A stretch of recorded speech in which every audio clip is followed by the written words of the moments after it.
Welcome to the California garden in the month of February. For those of you who are new to this series, we show you what's going on in the California garden each month so that you get some ideas and you can follow along on a beautiful journey of growing the best plants in your garden.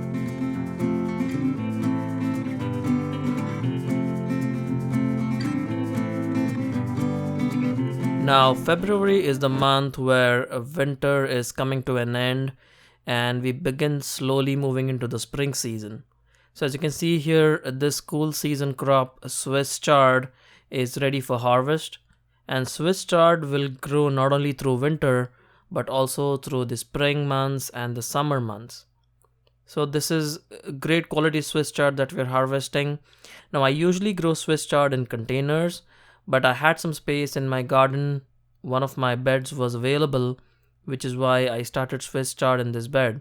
And as you can see here, very good quality leaves and never had any problems with insects on Swiss chard. Now Feb and March are the months where I also look at my lemongrass and then try to harvest as much as I can.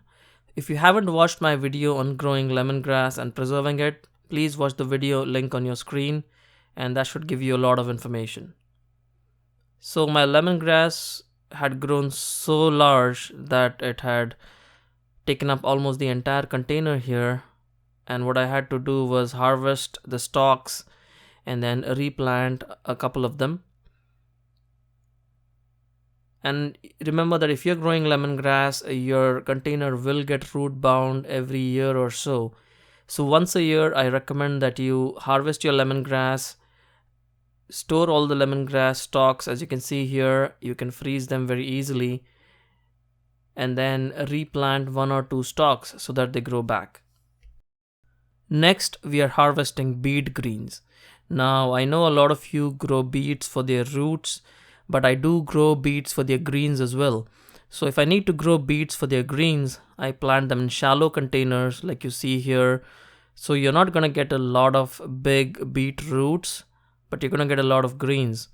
Now the greens are amazingly healthy, and if you haven't started consuming beet greens, it's a good idea to do that because they're very delicious and they're very healthy as well. So what do I do with beet greens? I juice them, add them to smoothies. You can even cook them with lentils and spices and come up with a really delicious soup. And all these are great uses of the beet plant.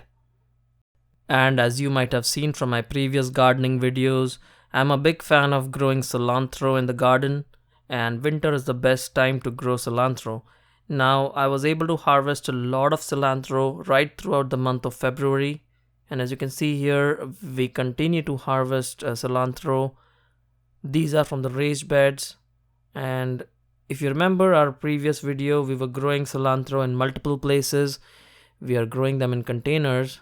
You can also see some dill that's growing in the whiskey barrel container, and that's the cilantro growing in the whiskey barrel container. Now if you want to harvest cilantro, you can either snip the leaves or you can just pull the plant out. Now if you think that the plant is going to bolt soon, it might be a good idea to just pull the plant so that you make space for some other crops that you can grow. Now in the tour of our garden in the month of January, you had seen that I was growing a lot of cilantro in the greenhouse, and that cilantro did really well. As you can see here, a very small container, 1 cilantro plant in each container, and I was able to snip the cilantro for a very long time from these small containers. So it grew for about 2 months, which is a great time for such small containers in which cilantro is growing. And I think they will still keep growing, but they no longer need to be in the greenhouse. Our freezing temperatures have almost gone now, so I will be placing them outside. And as I told you, February is going to be a mega harvest month. We were able to harvest a lot of produce from the garden. So as you can see here, this is the Minovese radish that was growing in the whiskey barrel container, and this was a good time to harvest because I felt that the roots had grown long enough and big enough for harvest. So as you can see here, great looking radish. Now note that this Minoves radish is a type of winter radish, so it grows great in cool weather and it takes a lot of time to grow.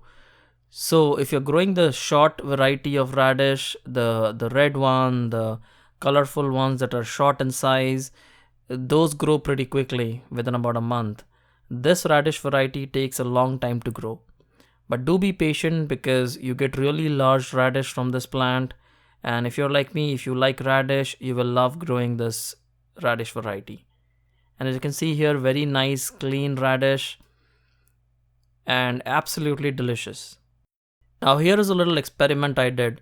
Since one of my radish was bolting, I just cut off the tops of that radish and let the roots grow. And as you can see, they did pretty well. The radish still produced the roots while the tops were not growing.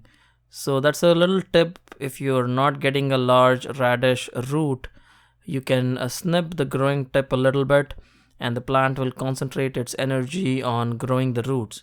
But note that this only applies once the radish has grown significantly larger. And we are not done with our vegetable harvest yet.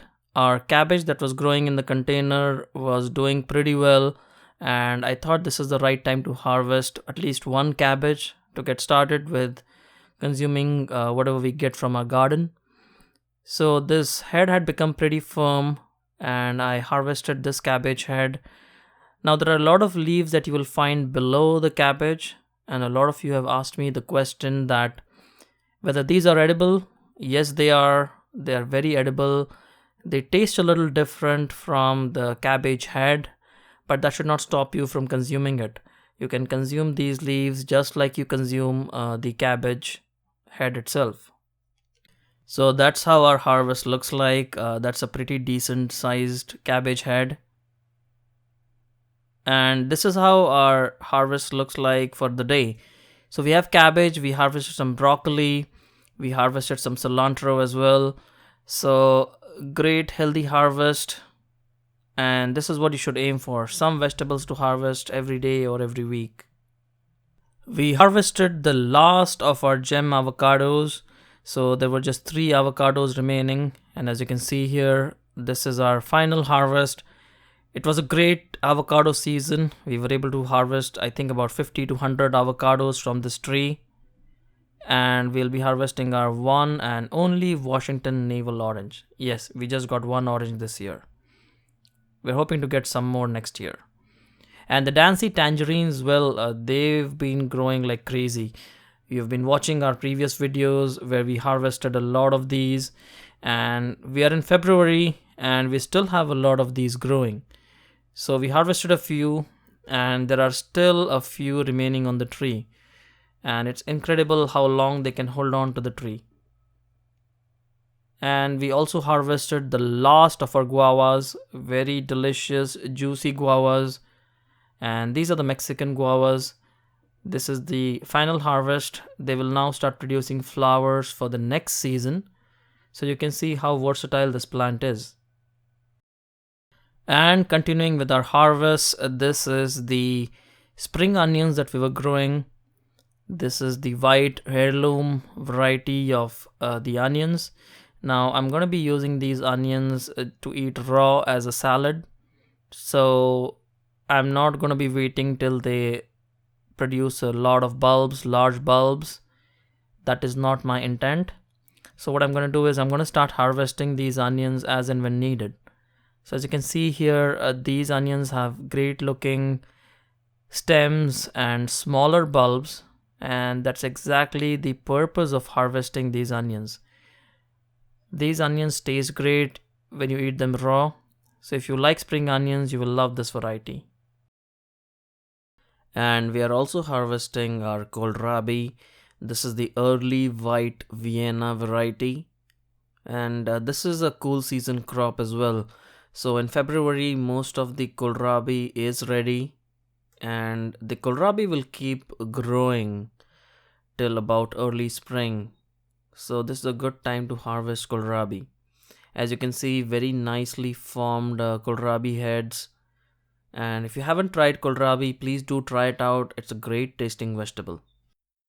Now in February, you should also be starting all your other seeds like peppers and eggplants.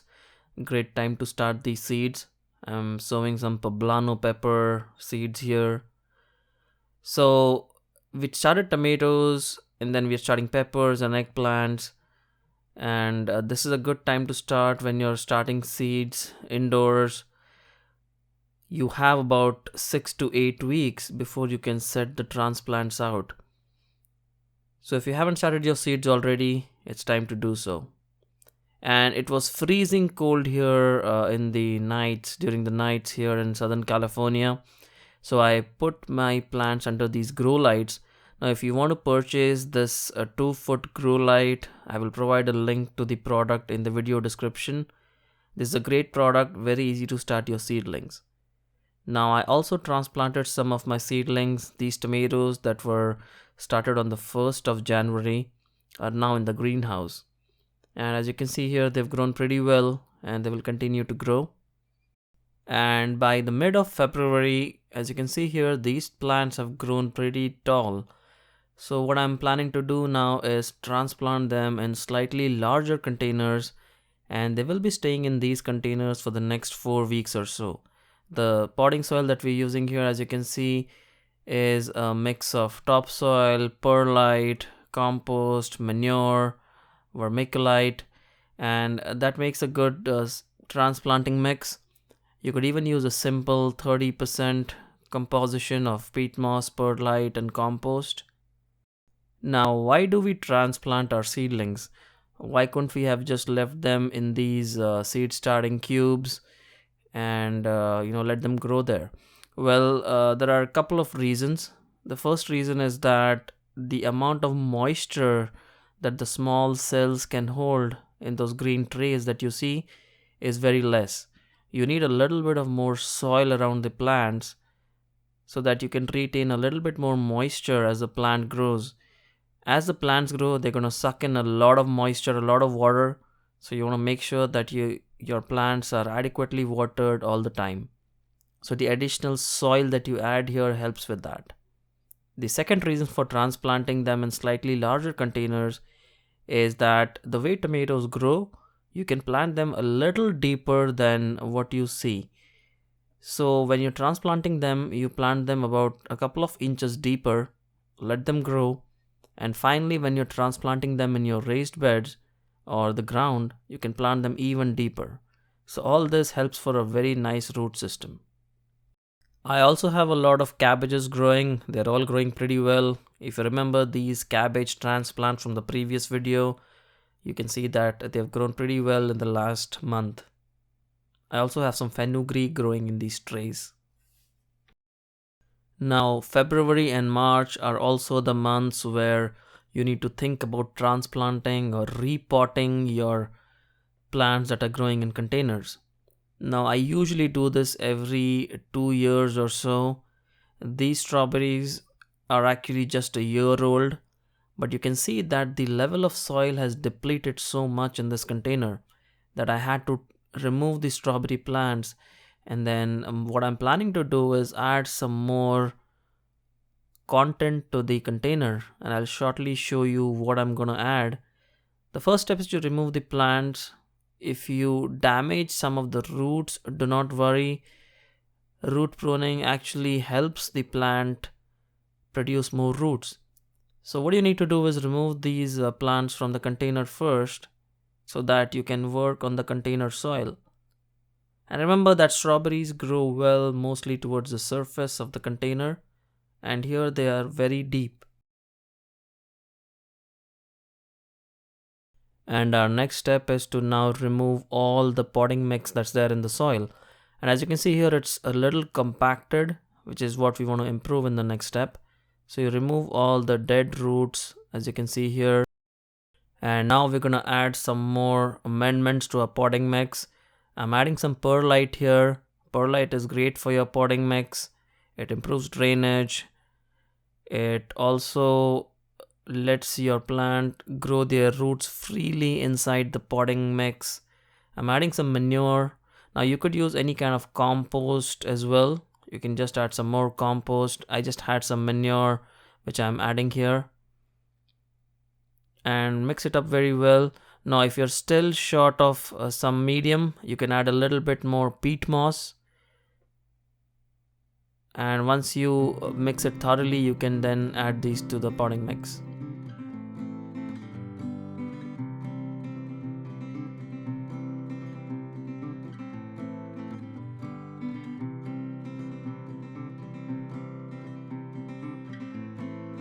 And we are almost done here. I'm just topping off the potting mix with some peat moss so that you have a little bit more volume. And then you plant your strawberry plants back. Now with strawberries, you can grow them up to 3 years, and after 3 years I would recommend that you discard your plants and then grow new plants which are sent out by the main plant. The main plant for the strawberry will send out side shoots which will develop into newer plants, and you should be using those after about 3 years. And that way you'll get the best strawberry production that you can get from your garden. And once everything is done, don't forget to water the plants. Now when you set up a new container, they might not drain very well right away, but after about a couple of waterings you can see that the drainage should improve. Now if you're still not getting good drainage after about a day or so, you need to improve your potting mix. Now I also recommend that you keep turning your food scraps into useful compost. This is something that every gardener should be doing. So if you're lazy, if you're thinking about composting and haven't started the process yet, please do start your composting process. It's going to help you tremendously. It will save you a lot of money because you don't have to buy a lot of soil, and it will also add a lot of nutrients to your soil. It will make your soil healthy, full of life, and creating compost, making your own compost is an indispensable part of gardening. And that's how our California garden looks like in February. So I'd like to know from you, do you like this series? Is there anything else that you want me to put in this series? I will also try to create a poll which you can access from the top right corner of this video. And if there are any suggestions, please do drop in your comment. Give us a thumbs up if you like these videos, and I'll see you again soon. Happy gardening.